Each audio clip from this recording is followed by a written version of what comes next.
হুইলারে সিদ্ধহস্ত, রিল বানানোয় পটু, বিভিন্ন জায়গায় ঘুরে বেড়াতো। এই তরুণী নাকি জড়িত জঙ্গি মডিউলের সঙ্গে।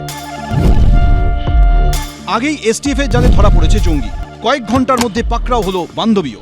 ঝাড়খণ্ড থেকে গ্রেফতার করা হয়েছে জঙ্গি হামিম মণ্ডলের বান্ধবী অর্পিতা সরকারকে। এসটিএফ এর দাবি বান্ধবীর সূত্রেই হদিশ মেলে হামিম মণ্ডলের, তারপরেই গ্রেফতার করা হয়।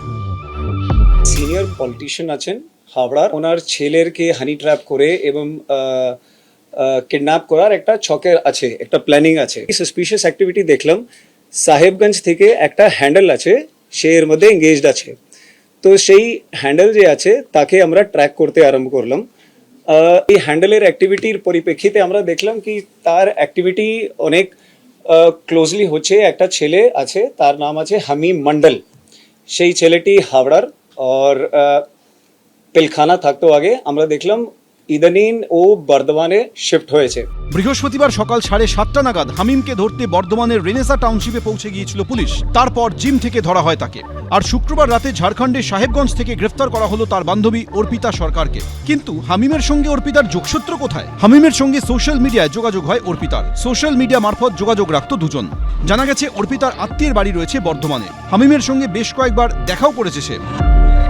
হামিম অর্পিতার সাথে লাস্ট অলমোস্ট 4 বছর ধরে ওর সঙ্গে ইন্টারাকশন আছে।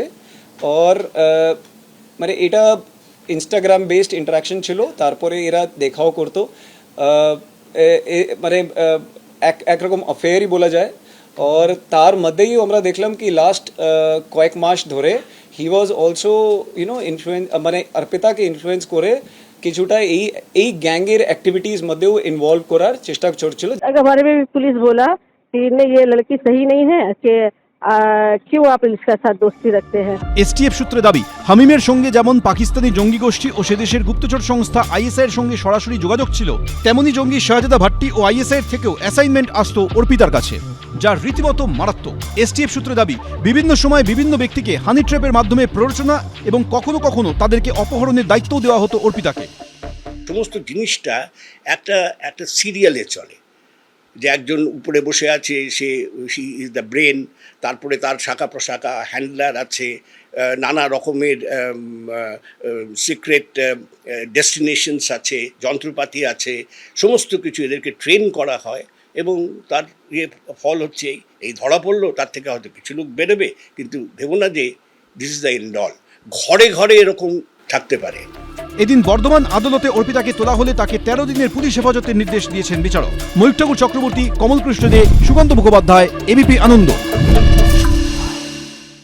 এবিপি আনন্দ, এগিয়ে থাকে, এগিয়ে রাখে।